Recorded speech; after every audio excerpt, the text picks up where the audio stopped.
Tabalès vous présente aujourd'hui le cléromiseur Triton 2 de chez Aspire. Le Triton est envoyé dans un emballage comme celui-ci en plexiglas où vous allez retrouver donc le Triton sur la façade avant et sur l'arrière vous allez avoir une courte description sur la nouvelle version donc du Triton 2 avec le contenu du pack et un scratch code pour vérifier l'authenticité du cléromiseur. À l'intérieur du packaging, on va retrouver donc le Triton V2 avec une résistance en Clapton de prémonté avec une valeur de 0,5 ohm. Et derrière ceci, on va avoir un deuxième Pyrex de rechange si jamais vous cassez celui-là. Et après, on va avoir donc une autre résistance standard en Cantal avec une valeur de 1,8 ohm. Et on va avoir une carte de garantie constructeur avec une petite notice de précaution d'utilisation du cléromiseur. Au niveau de ses caractéristiques techniques, il va mesurer 67 mm de haut pour un diamètre de 22. Sa matière sera faite en acier inoxydable avec un réservoir en Pyrex avec une capacité de 3 ml. Sur la base, on aura un double airflow réglable en œil de cyclope. Le remplissage se fera par le haut comme son ancienne version, on verra ça par la suite, avec ici des ailettes de dissipation de chaleur. Au niveau de ses résistances maintenant, il y en aura plusieurs. Il y aura des résistances en Cantal, en Clapton, en nickel et bien sûr il y aura aussi donc la résistance reconstructible en pack additionnel.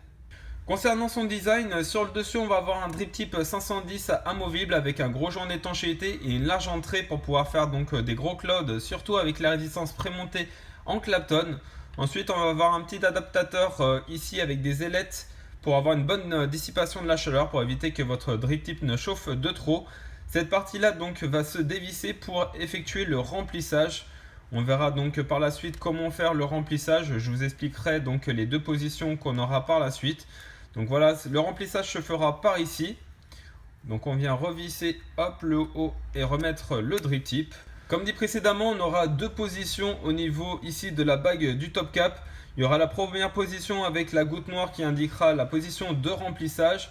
Et quand vous bougez donc la petite bague soit vers la gauche ou soit vers la droite, on aura donc la position pour vapoter. Je vous expliquerai en détail tout à l'heure au moment du remplissage la différence et le mode de fonctionnement entre les deux. On va retrouver un réservoir en Pyrex avec une capacité de 3 ml qui vous donnera une très bonne visibilité sur le liquide restant à l'intérieur de votre cléromiseur. Et comme on peut s'apercevoir, on aura donc deux entrées de liquide ici et ici, donc qui ont été élargies par rapport à la première version du Triton. Cet élargissement vous donnera la possibilité d'utiliser tout type de liquide, même les plus gras en 100% VG. Sur la partie basse, on va avoir une gravure Aspire, donc la firme du cléromiseur, qui va à peine se ressentir au passage du doigt, avec des petits clous tout le diamètre, donc simplement pour le design, qui vont être un petit peu creusés, qui eux vont se sentir légèrement avec le passage du doigt, là on peut voir. Ensuite, sur la base, on va avoir deux airflows réglables en format œil de cyclope. Donc les airflows, plus vous les ouvrez, plus vous allez avoir un tirage aérien et plus vous allez produire de vapeur. Et au contraire, plus vous serrez, plus il sera difficile de tirer dessus et moins ça fera de vapeur. Sur le dessous, on aura donc la firme Triton qui sera gravée, un pin 510 fixe en laiton. Et ici, on aura indiqué designé et fabriqué par Agate. Pour pouvoir changer votre résistance, vous dévissez la partie basse avec les airflows compris dessus. Donc là on va avoir accès directement à la résistance, donc il s'agit d'une résistance en Clapton avec une valeur de 0,5 ohm à utiliser entre 40 et 45 watts avec justement des larges entrées de liquide pour pouvoir utiliser des liquides très gras comme on a vu tout à l'heure. Et donc à l'intérieur on va retrouver un nid d'abeille pour éviter les projections de liquide et donc on aura une résistance en Clapton qui sera en verticale. Pour changer cette résistance il faudra tout simplement maintenir la partie basse et dévisser avec le grip ici la résistance comme une ampoule. Donc vous dévissez cette partie là. Donc la résistance en Clapton aura des joints orange comme ce que vous pouvez voir ici. Et il y aura une résistance standard en Cantal basique. Donc faites attention, ces joints bleus là ne sont pas en nickel. Donc la résistance basique elle est en 1,8 ohm à utiliser entre 10 et 13 watts. Et si vous voulez donc échanger par celle-ci, vous avez simplement à la visser comme ceci.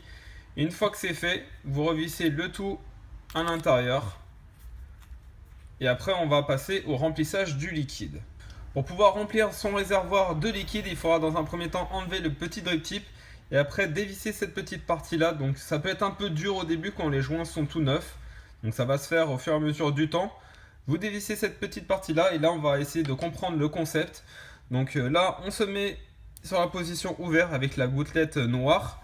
Quand c'est ouvert, ici les deux trous sont ouverts et quand vous positionnez sur la version pour vapoter, ça va être fermé.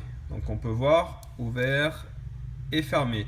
En même temps, lorsqu'on ouvre ici au niveau du remplissage, vous allez voir que les arrivées d'ici se ferment. Et au contraire, quand on ferme pour vapoter, ici ça va s'ouvrir pour que le liquide passe correctement dans la résistance. Donc là on se met sur la position ouvert. Là aussi par rapport à la première version, ils ont augmenté le diamètre pour pouvoir insérer plus facilement le liquide à l'intérieur. Donc là vous prenez votre fiole de liquide et vous remplissez tout simplement le long de la paroi, comme ceci. Et une fois que c'est fait, vous avez simplement à faire repivoter de l'autre sens pour qu'il se mette en position vapoter avec la fermeture. Et après vous reprenez le petit adaptateur, vous revissez tout simplement en appuyant légèrement dessus. Et après vous remettez le petit drip tip sur l'adaptateur. Et là vous attendez 5 à 10 minutes pour que la résistance soit bien imbibée du liquide. On va avoir pas mal de mises à jour sur ce Triton 2 par rapport à la première version. Il sera possible d'entièrement le démonter pour simplement nettoyer toutes les pièces ou alors tout simplement changer le tank en Pyrex si vous êtes amené à le casser. Vous allez avoir ici l'adaptateur qui sera vissable pour avoir accès au remplissage. Avant il se clipsait tout simplement et du coup vous avez un petit jeu qui se crée au fur et à mesure du temps. Donc ce problème est réglé avec le pas de vis. Vous avez les trous de remplissage qui sont aussi élargis pour pouvoir insérer plus aisément votre pipette ou votre fiole de liquide directement dans les trous. On va avoir des arrivées de liquide qui sont beaucoup plus larges pour pouvoir accepter tout type de liquide, même comme on l'a dit tout à l'heure, du 100% VG. On a la suppression ici des arrivées d'air au niveau du drip tip qui était beaucoup trop aérien pour le style de vape. Donc là ça a été supprimé et donc on va avoir les deux entrées ici d'airflow en œil de cyclope qui seront quand même très très larges. Avec l'arrivée du Triton 2, on va avoir aussi les nouvelles résistances de chez Aspire qui seront en Clapton. Donc ces nouvelles résistances vous permettent de produire beaucoup plus de vapeur par rapport aux résistances classiques en Cantal de 0,5 ohm qu'on a connues auparavant. Donc là une grosse mise à jour au niveau des résistances et on va voir la capacité qui est un peu réduite dû au fait que le chloromiseur est beaucoup moins grand. Donc de 3,5 ml on passe sur du 3 ml. Maintenant on va venir tester ce chloromiseur là pour voir comment ça vape.